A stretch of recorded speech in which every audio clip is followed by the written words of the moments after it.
Apakah benar apabila suami memakan penghasilan istri hukumnya haram? Bapak punya gaji, ibu punya gaji. Ibu punya gaji, bapak punya gaji. Sama-sama punya gaji. Bedanya apa? Dalam gaji bapak ada hak ibu, namanya nafkah. Dalam gaji ibu tak ada hak bapak. Setuju? Kuat mereka.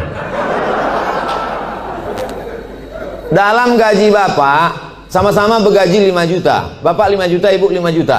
Dalam gaji bapak itu ada hak ibu, 5 hak ibu. Pertama makan, kedua pakaian, ketiga tempat tinggal, keempat pendidikan, 5 perhatian. Hak ibu, kewajiban bapak. Tapi ibu bisa bekerja karena izin bapak. Izinnya pun bukan karena keterpaksaan. Bang, aku kerja ya, kalau tidak awas bang. Tidak bisa juga. Oleh sebab itu ibu punya gaji, ibu punya warisan, ibu punya pendapatan, ibu punya kos-kosan, ibu punya mobil, ibu punya sudaku, ibu punya kocan, ibu punya angkot, ibu punya motor. Itu milik ibu. Kalau ibu meninggal 50% untuk bapak. Kalau ada anak 25%. Artinya ibu punya harta. Lalu kemudian ketika ibu mau bersedekah, ibu tidak minta izin ke bapak. Sebetulnya ibu tak perlu minta izin karena itu punya ibu. Tapi ibu sebagai orang yang beretika, bermoral, berakhlakul karimah, ibu ngomong, kulo nuwun, kata orang Jawa, bang, aku mau menyantuni anak yatim di sana. Jadi duit gajiku ini ku pakai. Bapak tinggal ngangguk aja. Gitu. Dan ibu tak boleh bertandang tenteng. Kau mau kemana? Aku mau menyantuni anak yatim di sana. So kau tanya, ini kan gaji aku. Nah, pertanyaannya, apakah haram bapak memakan hasil gaji ibu itu? Harta bapak berpindah kepada saya sebab apa? Jual beli. Sebab apa? Pinjam meminjam. Sebab apa? Sodakoh. Sebab apa? Infak. Sebab apa? Wakaf. Bisa duit ibu itu berpindah ke bapak, apa sebabnya? Akadnya itu apa? Sodakoh. Sodakoh dia. Udah nggak? Selesai itu udah.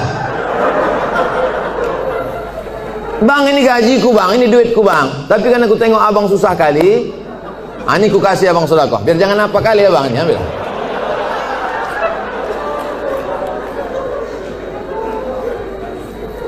Assalamualaikum Ustaz. Semoga Ustaz sehat-sehat. Amin.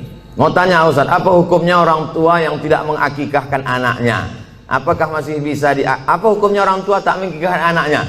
Kullu mauludin, setiap anak yang lahir rohinatun, tergadai. Jadi kalau mobil kita tergadai, STNK BPKB kita gadaikan, setelah ada duit kita tebus. Maka anak kita ini tergadai. Bagaimana cara menebusnya? Tulbahu anhu yawma sabi'ihi. Sembelihkan kambing hari ke-7. Yuhlaku, cukurkan rambutnya. Wa yusama, kasih nama. Nama yang baik-baik. Siapa nama anak kau? Alan Nuari. Kenapa itu kau kasih? Lahir di jalan bulan Januari.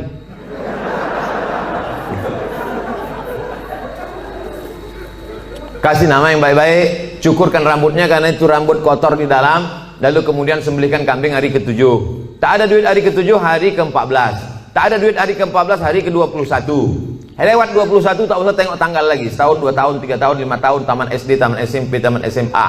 Tapi kalau dia udah semester 2, hanya potong kambing aja. Tak usah potong rambut lagi. Tak pula diayun pakai marhaban.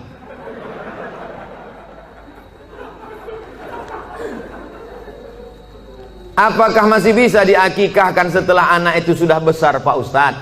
Jangankan anak itu, bapak ibu balik ke rumah nanti tanya emak sama ayah, ada tak diakikahkan? Kalau tak ada diakikahkannya, besok pagi beli kambing, boleh akikah. Akikah saja. Yang pula cukur rambut, begundul semua pegawai besok. Saya tulis dalam buku saya 37 masalah populer, di situ ada pembahasan akikah setelah dewasa. Tapi yang hamil sekarang punya anak, nanti hari ke-7 potongkan, bagus. Bolehkah zakat harta dan sedekah diberikan kepada adik kandung yang beda ibu status adik saya? Tidak boleh memberikan zakat kepada orang yang wajib dinafkahi. Bapak, Mama, ini 5 juta zakat abang sekaligus belanja kita bulan ini. Bapak wajib menafkahi ibu, maka bapak tak boleh berzakat kepada ibu. Tapi ibu boleh berzakat ke bapak. Itu bedanya. Ibu boleh berzakat. Bang, ku tengok abang udah agak-agak fakir miskin nih bang. Nah, jadi rumah itu zakat. Tengok susah kali kau bang. Ini pakai lain. Ini gajiku bulan ini. Ibu bergaji sebulan 10 juta. 1 juta 25.000, 2,5%. Jadi kalau 10 juta 250.000. Ini zakatku bang 250, yang 750 ini sedekah. Adapun infak nanti ku tengok prestasi abang.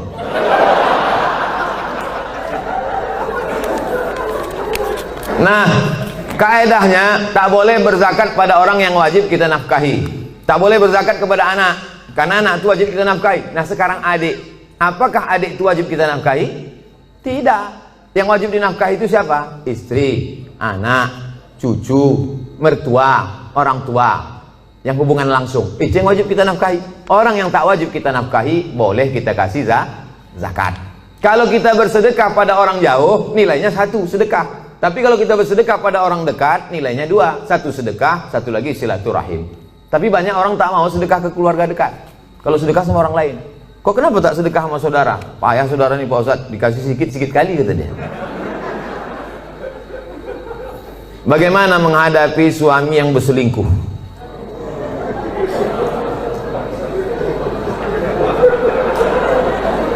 Udahlah dikasih zakat, berselingkuh pula. Ilaha illallah. Parah kali orang Medan ya. Ibu punya wali 6 orang. Jadi bukan ibu memanggil bapak itu dengan membawa centong sini bang, bukan gitu. Ibu punya wali 6 orang.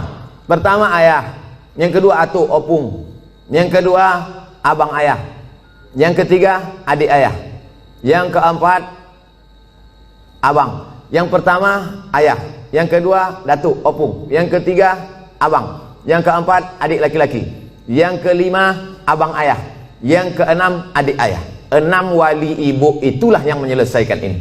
Maka dipanggilnya lah, setan sini kau sebentar.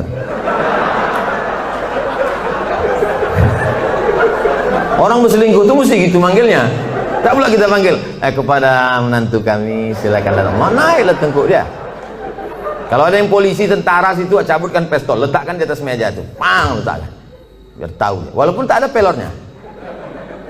Ku dengar kau udah selingkuh.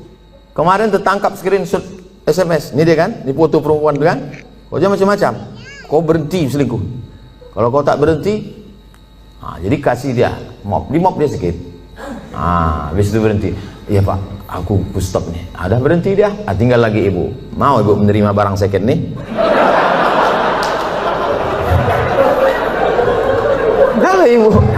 Kata ibu, Pak Ustadz, aku ikhlas menerima dia Pak Ustadz. Tak bisa aku berpindah ke lain hati Pak Ustadz. Terimalah dia.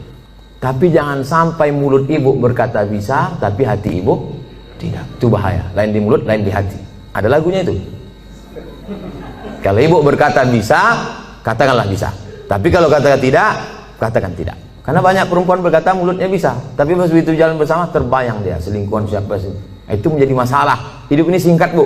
Hidup ini singkat. Jangan sampai gara-gara ini terpengaruh kepada sholat ibu, ibadah ibu, kerja ibu. Oleh sebab itu pikirkan baik-baik. Kalau bisa, bisa. Ambil waktu agak seminggu, 2 minggu, 3 kali Jumat. Aku berpikir dulu. Gimana? Selesai? Apa pendapat pandangan Ustadz terhadap pandemik COVID-19 yang sekarang terjadi dan bagaimana menyikapinya? Itulah yang kuceramahkan sejam tadi.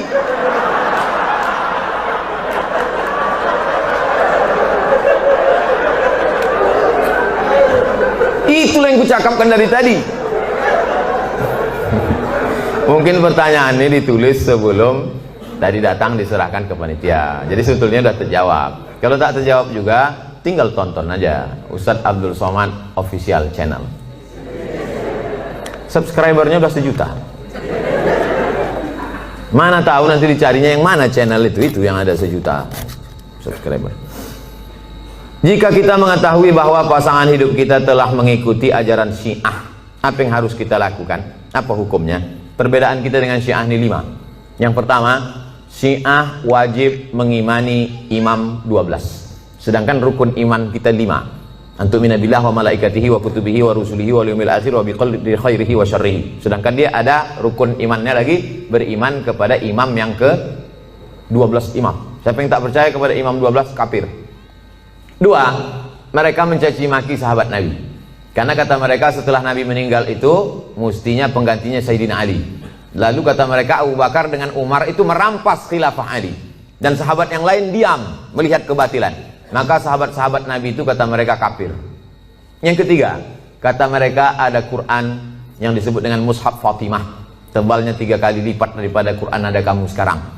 Kenapa buktinya musabaqah tilawatil Quran mereka pakai Quran yang ada sekarang? Kata mereka, sebelum Imam Al-Qaim, mereka menunggu imam yang ke-12. Imam yang ke-12 itu katanya bersembunyi di Sirdap, di bukit di Irak, dalam terowongan. Itu mereka tunggu-tunggu, belum keluar lagi. Nanti kalau keluar imam yang ke-12 itu, dibawanya kitab yang asli, sementara yang asli itu datang, pakai aja yang KW ini dulu, kata dia. Yang keempat, mereka ada meyakini namanya taqiyah. Taqiyah itu kalau di tengah orang ahlu sunnah, pura-pura dia ahlu sunnah. Kalau di sini banyak Muhammadiyah, pura-pura dia Muhammadiyah. Kalau di sini banyak Al-Wasliyah, pura-pura dia Al-Wasliyah. Kalau di sini banyak NU, pura-pura dia NU. Kalau di sini banyak ahlu sunnah, dia bilang Sunni. Kau ini Syiah apa Sunni? Aku Sunni. Kalau kebetulan banyak Syiah, kau sunnah apa Syiah? Aku Syiah. Kalau kebetulan situ 50-50, kau sunnah apa Syiah? Aku Susi. Susi, sunnah Syiah. Yang kelima, mereka ini menghalalkan nikah mut'ah. Nikah mut'ah itu bagian dari akidah, keyakinan. Mut'ah itu artinya enak, mut'ah itu artinya nikmat. Nikah mut'ah itu nikah kontrak. Jadi boleh nikah kontrak. Aku nikah mut'ah sama engkau dari jam 5 pagi sampai jam 5 sore dengan mahar 50.000 tunai, sah. Dalam Islam tak boleh nikah mut'ah. Oleh sebab itu inilah perbedaan, 5 perbedaan menurut Syekh Ali Jum'ah, ulama besar. Kita berpegang teguh dengan ahlus sunnah wal jamaah. Kalau ada suami ibu atau istri bapak yang ikut golongan ini, ajak dia balik, bawa dia ke ketua MUI, bawa dia ke dokter Ardiansah Sekum MUI, supaya diceramahi dia, dibalikkan kepada ahlus sunnah wal jamaah. Karena tak mungkin bisa bersama. Antara NU Muhammadiyah masih bisa, antara Al-Wasliyah dengan Muhammadiyah masih bisa, karena masih sama ahlus sunnah wal jamaah.